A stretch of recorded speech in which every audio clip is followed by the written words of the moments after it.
Hello everyone, good morning. Welcome back to my channel. कैसे हैं आप सभी? आई होप आप सभी बहुत अच्छे होंगे। तो जी सुबह का टाइम है, अभी सुबह की 8:30 बजे का टाइम है। मेरा नहाना धोना झाड़ू पोछा सब कुछ हो चुका है। बस ये मेरा बेडरूम है ना, यहाँ पे थोड़ा सा काम मेरा रह जाता है। और जगह मैं अर्ली मॉर्निंग ही झाड़ू पोछा पूरे घर में कर देती हूँ, पर यहाँ पे ना सभी लोग सोए होते हैं, हस्बैंड जी भी बच्चे भी, तो उनको मैं डिस्टर्ब नहीं करती।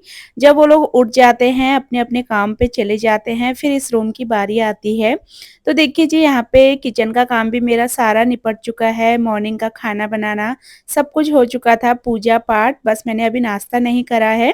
नाश्ता मैं ना लास्ट में करती हूँ जब पूरी सफाई हो जाती है, फिर लास्ट में 9 बजे तक मेरा नाश्ता होता है, तो 9 बजे तक नाश्ता कर लूँगी। और 1-2 दिन से ना थोड़ा-सा गर्मी होने लगी है, रात को ब्लैंकेट ओढ़ के सोते हैं ना, तो बहुत ज़्यादा गर्मी हो जाती है, तो इसलिए मैंने आज सोच लिया था कि मैं ब्लैंकेट के कवर निकाल के ना धोने के लिए डाल दूँगी। अब हम ब्लैंकेट कुछ दिन तक ऐसे ही ओढ़ेंगे बिना कवर के, क्योंकि कवर लगा के ना ये पूरी रज़ाई का काम करते हैं, बहुत ज़्यादा गर्म हो जाते हैं, तो फिर रात को काफ़ी गर्मी लगने लग जा रही है। कल रात को ना मुझे काफ़ी गर्मी लग रही थी, तो मैं सोच ही रही थी कि आज तो मैं इनके कवर वगैरह वॉश कर दूँगी। फिर इनको वॉश करके ना धूप मतलब सुखा के फिर मैं इनको सँभाल दूँगी, क्योंकि अभी इनके कवर की ज़रूरत नहीं थी। मशीन लगी हुई थी, मशीन में अभी कपड़े धुल रहे थे, तो जब भी मुझे ब्लैंकेट के कवर वगैरह वॉश करने होते हैं, सबसे पहले मैं कपड़े वगैरह धो लेती हूँ, लास्ट में मैं ब्लैंकेट के कवर, बेडशीट वगैरह ये लास्ट में डालूँगी। आज मैंने अपने बेडरूम की बेडशीट भी चेंज कर दी है, तो अभी तो फ़िलहाल मैं गरम वाली ही बेडशीट बिछा रही हूँ, क्योंकि कॉटन की ना बेडशीट बहुत ज़्यादा ठंडी लगती है, एकदम से उसमें उठो-बैठो ना, तो बहुत वो ठंडी होती हैं, तो इसलिए मैं अभी गरम वाली ही बेडशीट बिछाऊँगी। ये येलो कलर की बेडशीट भी मुझे अपनी बहुत पसंद है। ये ना 1-2 जगह से जल भी गई मेरे से प्रेस करते टाइम, पर फिर भी मैं इसको बिछाती हूँ, क्योंकि थोड़ा-थोड़ा सा जली है, इतना पता नहीं चलता।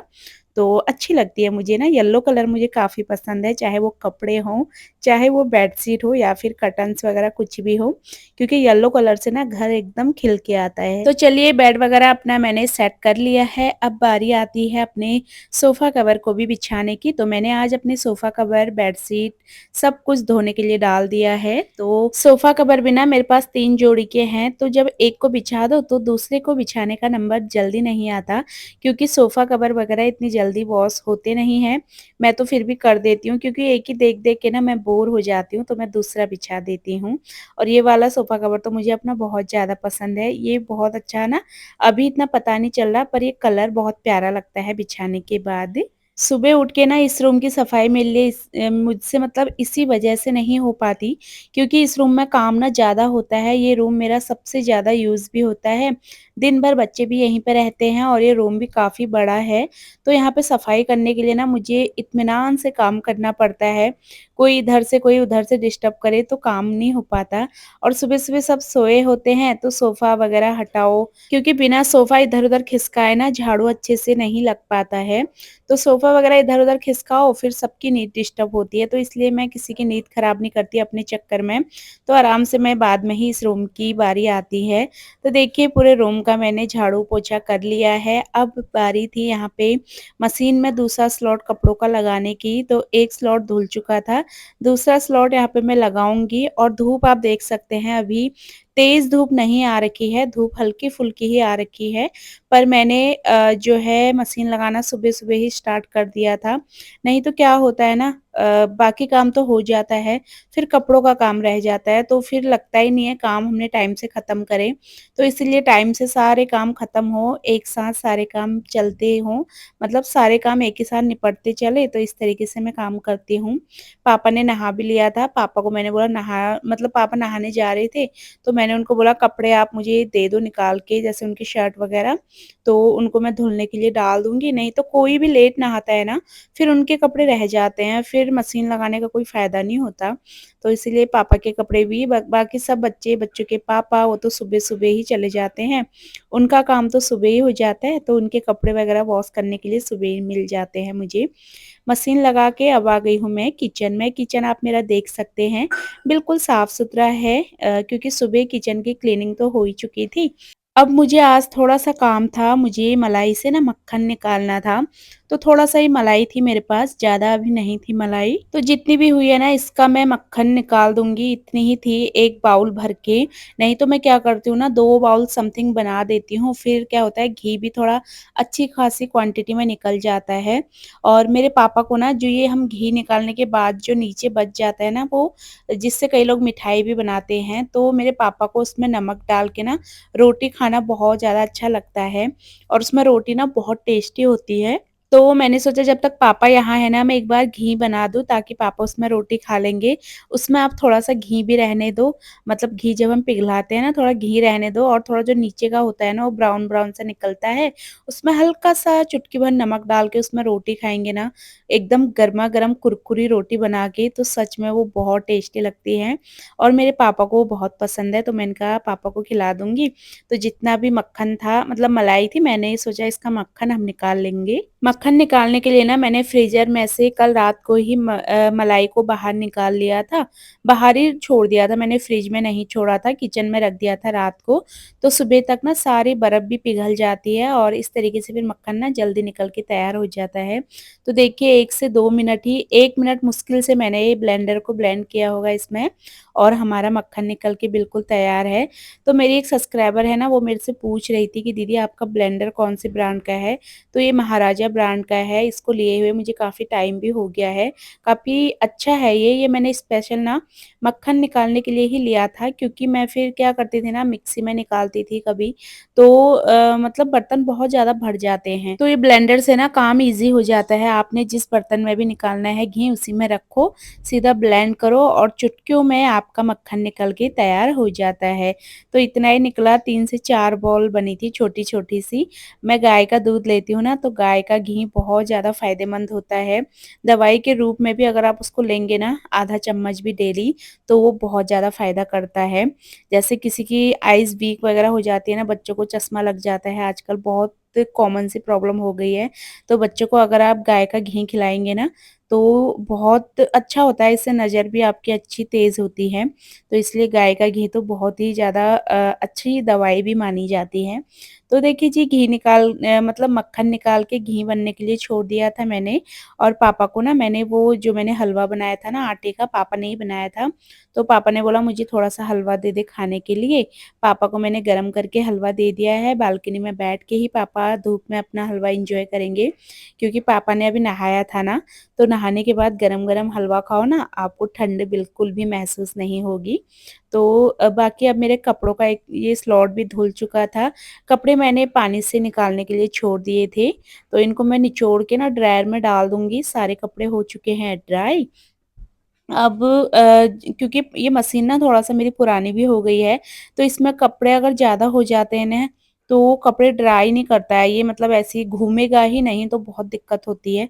तो थोड़ा-थोड़ा करके मैं इसमें कपड़े डालती हूँ ताकि कपड़े ना ईज़िली मेरे ड्राई हो जाएँ।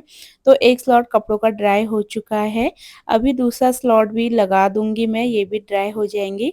फिर मैं मशीन में डाल दूँगी ब्लैंकेट के कवर, बाकी ब्लैंकेट के कवर वगैरह मैं एक-एक करके ही धोती हूँ। क्योंकि सारे एक साथ डाल दूँगी ना तो मशीन फिर घूमती भी नहीं है।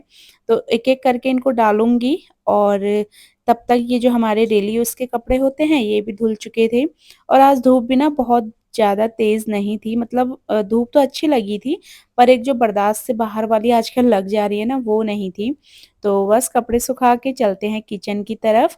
फिर मैं गई थी बच्चों को लाने के लिए स्कूल, तो बच्चे मेरे आ चुके हैं। तो एक पहले एक आता है फिर दूसरा आता है, दोनों बच्चे अलग-अलग आते हैं।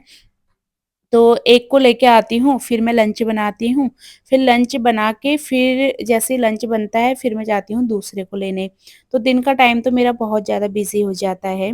तो एक को लेके आ गई थी बेटे को, अभी बेटे को लेने जाना है आधे घंटे बाद, आधे पौने घंटे बाद उसकी छुट्टी होती है, इस बीच में मैं लंच बना देती हूँ।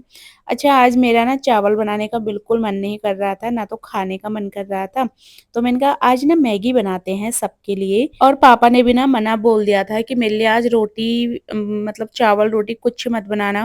उन्होंने वो हलवा भी खा लिया था ना, तो उन्होंने बोला मेरा मन नहीं है बिल्कुल भी कुछ खाने का, तो अपने लिए ही चावल बनाना, मेरे लिए रोटी वगैरह मत बनाना।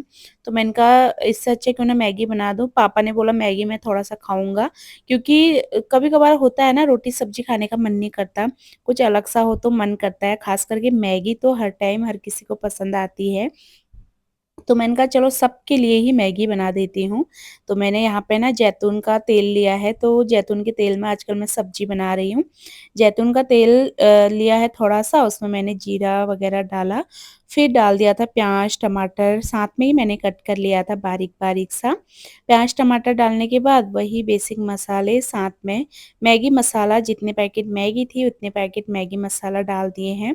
4 पैकेट मैगी बनाई थी मैंने, तो मैगी मसाला मैंने 3 पैकेट ही डाली थी, क्योंकि पापा ना मिर्ची बिल्कुल भी नहीं खा पाते हैं। मुझे डर था कहीं मैगी मसाला ज़्यादा हो जाएगा, तो पापा को उसका तीखापन ना लगे, तो मैंने 3 पैकेट ही मैगी मसाला डाला।